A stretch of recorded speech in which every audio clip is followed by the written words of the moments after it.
हिंदी में यूपीएससी की तैयारी से संबंधित प्रोग्राम्स को देखने के लिए सब्सक्राइब करें स्टडी IQ IAS हिंदी।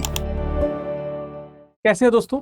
अगर मैं आपसे कहूं कि आप अपने कुछ मित्रों के साथ या अपने सोशल मीडिया के मित्रों के साथ एक नया देश स्थापित कर लें और आप खुद उसके राष्ट्रपति बन जाए, पासपोर्ट बनवा दें और चीजें त्वरित रूप से शुरू हो जाए, सुनने में थोड़ा सा अटपटा लगेगा, लेकिन वास्तविकता में यह घटना देखने को मिली है। ऑस्ट्रेलिया के एक नागरिक ने एक डिस्प्यूटेड लैंड पे एक देश की स्थापना की। ठीक है, उन्होंने उसको नाम दिया, उसका झंडा, उसका पासपोर्ट, नागरिक, सबकी बात की और खुद बन गए वहां के राष्ट्रपति। हालांकि उन्होंने कहा कि इसमें ज्यादा लोग और जुड़ेंगे। ऐसा उनका कहना है कि 15,000 के आसपास लोगों ने आवेदन किया है, तो ज्यादा लोग और जुड़ेंगे तो वो एक नागरिक बन जाएंगे और किसी और को राष्ट्रपति के रूप में चुन लिया जाएगा, लेकिन फिलहाल वही राष्ट्रपति हैं। और आज हम इसके सभी एस्पेक्ट पर चर्चा करेंगे। कहां पे बनाया, क्यों बनाया, चुनौतियां क्या है और ऐसे प्रयास पूर्व में कब हुए हैं, इन सब पे हम लोग बात करेंगे। बाकी आप देख सकते हैं यहाँ पे मेरा टेलीग्राम चैनल, आप स्कैन करके टेलीग्राम इंस्टाग्राम से मुझसे जुड़ सकते हैं। आते हैं पहले बात पे कि चर्चा में क्यों है। तो चर्चा में ये है, आप महाशय को देख सकते हैं, इन्होंने एक नए देश की स्थापना ही कर दी है। ऑस्ट्रेलिया के नागरिक हैं, 20 वर्ष के हैं, नाम है Daniel Jackson. Free republic of worlds, उन्होंने नाम क्या बोला है, फ्री रिपब्लिक। आप पासपोर्ट भी देख सकते हैं, ये उसका झंडा भी देख सकते हैं, सब कुछ डिजाइन है, वेबसाइट भी डिजाइन है। आप गूगल करेंगे, अभी उसकी वेबसाइट पे पहुंच जाएंगे। और अगर जैसे एक चर्चा चल रही है कि बहुत से लोग सोशल मीडिया पे पोस्ट कर रहे हैं कि अभी आप तुरंत जाके वहां पे जल्दी नागरिकता अगर ले लेंगे तो हो सकता है कि आप होम मिनिस्ट्री, विदेश मंत्रालय, ये सभी संभालने को मिल जाए। खैर, जोक्स अपार्ट, तो इन्होंने क्या किया है, इन्होंने खुद को राष्ट्रपति घोषित किया है। अब ये जो जहां पे इन्होंने एक नया देश घोषित किया है वो अभी मैं मैप पे दिखा दूंगा। क्रोएशिया और सर्बिया के बीच डेन्यूब नदी के किनारे 125 एकड़ का एक जंगली भूभाग है, जिसपे बहुत लंबे समय से विवाद चल रहा है और दरअसल उस पे किसी ने कानूनी अधिकार अपना नहीं बताया है, तो उन्होंने नया देश घोषित कर दिया। बाकायदा ये न्यूज़ बहुत चर्चा में रही, बहुत सारे न्यूज़पेपर्स में आने के बाद मुझे लगा कि कहीं ना कहीं इस पर डिस्कस किया जाना चाहिए। ठीक है, इस स्वघोषित राष्ट्र की जनसंख्या लगभग 400 नागरिकों की है, जो मैंने आपको बताया। बेसिकली एक ऑनलाइन जैसे कहते हैं सोशल मीडिया प्लेटफॉर्म के जैसे था, जहां पे सब लोग मिले और यहाँ पे इन्होंने अपना राष्ट्र खोल दिया। मैं आगे बढ़ूँ इसके पहले बहुत स्पेशल बात, 15 अगस्त 1947 को भारत आज़ाद हुआ और इस 15 अगस्त के ही उपलक्ष्य यानी कि आज़ादी के, स्वतंत्रता के दिवस के उपलक्ष्य में स्टडी IQ में इस वर्ष की सबसे बड़ी सेल चल रही है। हर वो स्टूडेंट जो सीरियस है लेकिन उसको लगता है कि थोड़ा बहुत पैसा कम रह गया है, 47% का डिस्काउंट है। मतलब it is a huge discount, न भूतो न भविष्यते। विकास लाइव कोड का प्रयोग कीजिए हमारे हिंदी, इंग्लिश या इंग्लिश बैचेस के लिए, नंबर 1। नंबर 2, आप नीचे दी गई लिंक या हमारे ऐप वेबसाइट से हमारे 2026-27 के प्रतिज्ञा बैच या 28-29 को या 30 को टारगेटेड लॉन्ग टर्म जो हमारा प्रतिज्ञा बैच है, आप उससे जुड़ सकते हैं। PRP, MRP, SIP, SIM कई बार बात कर चुके हैं, बड़े स्पेशल फीचर हैं। जब आप उस कोर्स को विजिट कीजिएगा, लेफ्ट से हैंड साइड टॉप पे व्यू PDF होगा, एक बार उसको अच्छे से देख लीजिएगा। पूरी डिटेल है, विस्तार से है, अच्छा लगेगा आपको, लाभ उठाएं। सेल का 15 अगस्त तक ये सेल रहेगी, ध्यान रहिए। चलिए आते हैं पॉइंट पे। अंतर्राष्ट्रीय कानून का दृष्टिकोण एक बार देख लेते हैं कि स्थिति किस प्रकार से है। तो बेसिकली ये आप देख सकते हैं, ये यहाँ पे क्रोएशिया है, ठीक है, ये यहाँ पे भी देख लीजिए, इधर भी क्रोएशिया है, इधर हंगरी है, इधर सर्बिया है। बीच में देखिए ये डेन्यूब नदी है। अब आपको बहुत क्लियर नहीं दिख रहा होगा, मैं आपको दिखा देता हूँ उसमें। ठीक है, ये बीच में इधर आप देख सकते हैं ये डेन्यूब नदी है। ठीक है, ये डेन्यूब नदी है। इस डेन्यूब नदी के वेस्ट साइड में यहाँ पे रिपब्लिक ऑफ वर्ल्ड्स आप देख सकते हैं, यहाँ पे बना हुआ है रिपब्लिक ऑफ वर्ल्ड्स जो है उसकी उन्होंने स्थापना कर दी है। लेकिन इससे जुड़े कुछ बिंदु हैं, जैसे पहली बात तो ये एक टेरा, ठीक है, टेरा न्यूलियस क्या कहते हैं क्षेत्र है, जिसका अर्थ क्या होता है, लैटिन अर्थ है जिसका अर्थ क्या है, किसी की भूमि नहीं, किसी का कानूनी इस पे अभी अभिमत नहीं है, ये टेरा न्यूलियस को कहते हैं। तो ये टेरा न्यूलियस क्षेत्र था।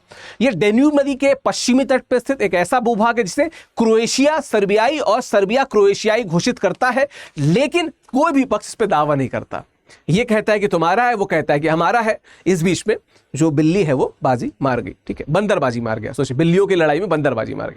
तो ये यहाँ पे कुल मिला के स्थिति है। मैप दे सकते हैं, ये क्रोएशिया है, ये रिपब्लिक ऑफ वर्डिस है, ऊपर आप देखेंगे तो हंगरी है, और यहाँ पे डेन्यूब नदी ये बह रही है। इसी के वेस्ट साइड पे यहाँ पे आप देख सकते हैं कि आपको क्या दिख रहा है, नया राष्ट्र दिख रहा है जिसकी स्थापना कर दी गई। लेकिन आप अभी इसको राष्ट्र नहीं बोलेंगे, क्योंकि जब तक अंतर्राष्ट्रीय मान्यता नहीं मिलेगी हम राष्ट्र नहीं कह सकते उसको, ठीक है। अच्छा, अंतर्राष्ट्रीय मान्यता के लिए चुनौती क्या है, हम आगे डिटेल में भी देखेंगे। पहली बात तो कि अंतर्राष्ट्रीय संगठन द्वारा मान्यता प्राप्त होना, जो नहीं है भी, है ना। उसके अलावा क्या है, ये अमान्यता प्राप्त माइक्रोनेशन है। मान्यता इसको सिर्फ इनके खुद के लोगों की मिली है, आसपास के देशों की नहीं मिली है। ये जो दो देश आपस में विवाद कर रहे थे, इनकी भी मान्यता नहीं मिली हुई है ना। चलो, और क्या है, अगर हम देखा जाए तो 1933 का एक कन्वेंशन है जिसको मॉन्टेविडियो कन्वेंशन कहते हैं। उसके अनुसार जो राज्य की मान्यता है, डेफिनेशन है, उसके तहत ये नहीं आता है, ठीक है, क्योंकि जो उसमें लास्ट में जो अधिमान्य भौगोलिक क्षेत्र आता है वो कंडीशन ही फुलफिल नहीं कर रहा है ना। अधिमान्य मतलब बृहद देशों द्वारा या बड़े जो यूनाइटेड नेशन जैसे संस्थान है, इनके द्वारा मान्यता प्राप्त नहीं है। तो डेफिनेशन के हिसाब से तो अभी उसको देश नहीं माना जा सकता, लेकिन बड़ी बात, अपने आप में एक बड़ी बात। चलिए, स्थानीय संदर्भ अगर देखा जाए तो क्रोएशिया सर्बिया जो सीमा विवाद है, जिसको अभी मैंने यहाँ पे मैप पे बताया था, आप यहाँ पे देख सकते हैं। यह क्षेत्र क्रोएशिया सर्बिया सीमा विवाद का हिस्सा है, जहां कई भूखंड अस्पष्ट स्थिति में है। युगोस्लाविया के विघटन के बाद यह समस्या चली आ रही है, क्योंकि यहाँ पे हंगरी, यहाँ पे क्या कहते हैं, क्रोएशिया, और इधर पे साइबेरिया है। और यहाँ पे जो विवाद है, ये इन देशों के बीच का एक ऐसा एरिया जिसको कोई भी क्षेत्र लेना नहीं चाह रहा है। तो ऑस्ट्रेलिया के एक नागरिक ने कहा कि तुम छोड़ रहे हो तो मैं ले रहा हूं, और नया देश यहाँ पे स्थापित कर देते हैं, ठीक है। भौगोलिक स्थिति देखी जाए तो डिस्कस कर चुके हैं, डेन्यूब नदी के किनारे की बात है, लगभग 700 हेक्टेयर क्षेत्र है, ठीक है, जिब्राल्टर के बराबर का एरिया है, मुख्यतः जंगली है और निर्जन है, ठीक है, जंगली एरिया है और निर्जन है, कोई अमूमन वहां पे नहीं रहता। अब 400 लोग नागरिक बनेंगे तो आई विश वहां पे रहेंगे लोग, ठीक है। यूरोपीय मुख्य भूमि में स्थित होने के कारण रणनीतिक महत्व बहुत ज्यादा है, आप देख सकते हैं, ठीक है, दक्षिणी यूरोप में आप इसको देख सकते हैं और बड़ा इंपॉर्टेंस है उसका, ठीक है।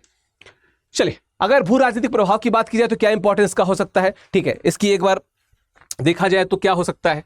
क्षेत्रीय स्थिरता के लिए नई चुनौती, ऑलरेडी जो युगोस्लाविया के विघटन के बाद देशों में जो विवाद चल रहा था, सर्बिया, क्रोएशिया या हंगरी में, उसमें एक और देश आ गया। अगर मान्यता मिल जाती है तो जो चांस थोड़े कम लग रहे हैं, ठीक है। तो ये जरूर। दूसरी बात क्या है, अन्य विवादित क्षेत्रों के लिए एक उदाहरण की स्थापना। पता चला बाकी जगहों पे देश खुल जाए कि जब तक मैं वीडियो एंड करूं पता चला 3 और नए देश आ गए, कहीं से अमेरिका से, कोई भारत से ही कोई उठाया, उसने कहा कि नया देश हम घोषित करते हैं। तो ऐसा हो सकता है। अगला क्या है, यूरोपीय संघ की विस्तार की नीति है, उस पर प्रभाव पड़ेगा, क्योंकि यूरोपीय संघ की अपनी पॉलिसी है, यूरोपियन यूनियन जो है उसकी अपनी पॉलिसी है, उनसे तो मान्यता मिली नहीं है। और वो जिस चीज को एकल यूरोप की बात कर रहे हैं, उसमें ये एक कांटा साबित हो सकता है, ये जो नया देश है, अगर मान्यता मिलती है, जो चांसेस कम है। चलो खैर, पूर्व के उदाहरण देखा जाए तो आप लिबरलैंड को देख सकते हैं। यहाँ पे लिबरलैंड, ये पहले का उदाहरण, ये भी इसी प्रकार का है। 2015 में चेक राजनेता वित येडलेचिका द्वारा गोंजा सिगा में स्थापित 7 वर्ग किलोमीटर निर्जन दलदली क्षेत्र है।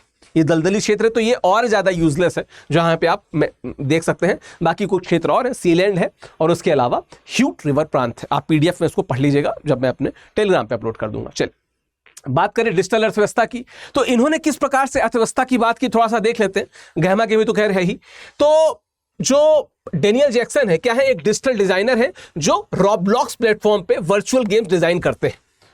जो लोग वर्चुअल गेम्स या गेमिंग को जानते हैं और बहुत सारे प्लेटफॉर्म्स के बारे में जानते हैं, वो रॉब्लॉक्स को जानते होंगे। इस कारण ये और चर्चित, ठीक है, सोशल मीडिया पे पहले से इनकी जान पहचान थी। वर्चुअल से रियल वर्ल्ड का ट्रांजिशन, पहले ये वर्चुअल वर्ल्ड में बड़े फेमस थे, अब रियल वर्ल्ड में उन्होंने, जैसे यहाँ पे जो प्लेटफॉर्म्स अलग अलग गेम्स बनाते हैं अलग अलग क्षेत्र में जो वर्चुअल होते हैं, रियल में एक इन्होंने देश का फॉर्मेशन कर दिया, ठीक है। डिजिटल स्किल का भौतिक स्थान पर अनुप्रयोग किया इन्होंने, जो एक बड़ी स्पेशल बात है। और क्या है, अधिक आर्थिक व्यवहार्यता से निश्चित तौर पे चुनौती आएगी, हम उसको देखते हैं। पहली बात तो संसाधनों की कमी है, कैसे लाएंगे, कहां से जुटाएंगे, मान्यता तो है नहीं, कहां से पैसा कलेक्ट करेंगे। दूसरी बात क्या है, देश चलाना है आपको, ठीक है। कृषि योग्य भूमि की कमी है, निर्जन क्षेत्र है, जंगली आबादी है, आपको कृषि या इस प्रकार के उद्योग धंधे तो स्थापित करने पड़ेंगे, है नहीं। उसके अलावा क्या है, निश्चित तौर पे जो बेसिक इंफ्रास्ट्रक्चर है, बुनियादी ढांचा है, उसमें बड़ी समस्या है, जो कुछ नहीं है, जंगल है वहां पे। लेट अस सी आगे क्या होता है, डिस्कोर्स क्या चलता है। और दूसरी बात जो सबसे बड़ा है कि अंतर्राष्ट्रीय व्यापार में बाधाएं, किसी देश ने मान्यता तो दी नहीं है, व्यापार किससे करेंगे, खुद में ही चलेगा क्या। कोई अपना ऐसा देश बना दिया कि अपनी मुद्रा चला रहे हैं, लेकिन उसके लिए अपनी कृषि भी तो होनी चाहिए, खाना पीना कैसे होगा, तो सारी चीजें इसमें, है ना। डिजिटल नागरिकता की बात कर ली जाए तो इन्हीं साहब ने क्या किया, इन्होंने ऑनलाइन समुदाय का निर्माण किया, लगभग 400 नागरिकों के लोगों को जोड़ा, सोशल मीडिया के माध्यम से एक संगठन बनाया कि कौन कौन नागरिक बनेगा, लोगों ने कहा हम बनेंगे, लोग बन गए यहाँ पे, ठीक है। डिजिटल प्लेटफॉर्म पे राष्ट्रीय पहचान का निर्माण किया गया, बाकायदा वेबसाइट, पासपोर्ट सब बना हुआ है उस पर, है ना, ये सारी चीजें हैं। अच्छा, कुछ सफल माइक्रोनेशन के उदाहरण एक बार देख लेते हैं। जैसे हम बात करें तो हम देखते हैं वेटिकन सिटी का बड़ा शानदार उदाहरण है, ठीक है, अंतर्राष्ट्रीय मान्यता मिली हुई है, धार्मिक आधार पर स्थापित है।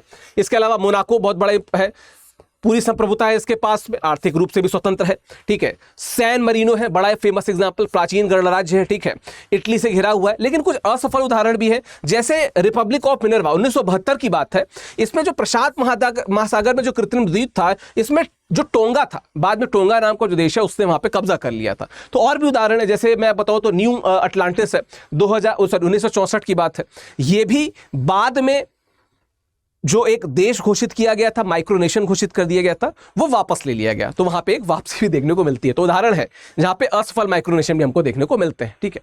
चलिए, चुनौतियां क्या हैं, जो सबसे इंपॉर्टेंट पार्ट है उस पर आ जाते हैं। चुनौतियां क्या हैं इसके लिए, तो पहली बात क्या है, अंतर्राष्ट्रीय समुदाय से मान्यता प्राप्त नहीं है, जो इंटरनेशनल कम्युनिटी है उससे मान्यता नहीं मिली हुई है, भविष्य में दिक्कतें आ सकती हैं। दूसरी बात क्या, स्वतंत्र आर्थिक व्यवस्था का विकास करना होगा, आर्थिक व्यवहार्यता नहीं है, मैंने बताया न कृषि भूमि है, न देशों से उनका व्यवसाय अभी शुरू है, कुछ भी नई चीजें शुरू हैं, तो अभी हरक्यूलियन टास्क है, ठीक है। अभी तो सिर्फ देखी गई है कि जमीन कहां पे, अभी नींव खुदनी है और बहुत मंजिलें बननी है अभी उसमें, ठीक है। उसके अलावा क्या है, स्थानीय और क्षेत्रीय राजनीति से निपटना पड़ेगा। ऑलरेडी सर्बिया और क्रोएशिया में विवाद चल रहा है, ये तेरा वो तेरा, ये वाली बात चल रही है, इसमें आप चले आए, अब आपको भी उस विवाद का सामना करना पड़ेगा अगर आप अपने देश की मांग को लेके, देश की बात को लेके आगे जाते हैं तो, ठीक है। तो बहुत सारी चीजें हैं और देखना बड़ा दिलचस्प होगा कि फ्यूचर किस डायरेक्शन में बैठता है। वैसे आपका क्या मानना है कि क्या भविष्य है इस देश का, और आपको क्या लगता है कि इस प्रकार से किसी ऐसी भूमि को देश घोषित कर देना जिसपे किसी अन्य देश ने अपना अधिकार नहीं बताया है, कितना सही है, कितना सार्थक है, भविष्य में क्या दुष्परिणाम हो सकते हैं, कमेंट बॉक्स में बताते चलिएगा। बाकी बताता चलूं, जो हमारा अगस्त बैच है उसमें भी बहुत सारे डिस्काउंट है, क्योंकि इंडिपेंडेंस डे सेल चल रही है। विकास लाइव कोड का प्रयोग करो यार, जम के करो, स्टडी IQ के हर कोर्स पे अधिकतम डिस्काउंट पाओ। मेरा टेलीग्राम चैनल मैंने दे रखा है, आप वहां पर मुझसे बात कर सकते हो, आपको एडिशनल डिस्काउंट चाहिए उसमें। तो हिंदी साहित्य का ये जो बैच है, इस बैच से, ये कबीरदास से बैच शुरू हो रहा है, इस बैच से जुड़ने के लिए ध्यान ये रखिएगा कि 17 अगस्त से पहले इस बैच से जुड़ जाइए, और सेल 15 अगस्त तक है, तो 15 अगस्त से पहले आपको अधिकतम डिस्काउंट मिल जाएगा। ध्यान रखिएगा, हिंदी साहित्य मैं ही पढ़ाता हूं इस बैच से जुड़ने के लिए। खैर, बाकी मेरा टेलीग्राम चैनल है, स्कैन करके जुड़ सकते हैं आप, या ऑफिशियल विकास डालेंगे सर्च बॉक्स में तो मेरे चैनल पे आ जाएंगे, @विकास लाइव डालेंगे उसमें तो आप मुझसे बात कर सकते हैं। ये इंस्टाग्राम चैनल है, यहाँ पे भी आप स्कैन करके मुझसे जुड़ सकते हैं। चलिए, मिलते हैं आपसे अगले एक वीडियो में, प्रश्नों का उत्तर देते जाइएगा। थैंक यू सो मच, धन्यवाद। हिंदी में UPSC की तैयारी से संबंधित प्रोग्राम्स को देखने के लिए सब्सक्राइब करें स्टडी IQ IAS हिंदी।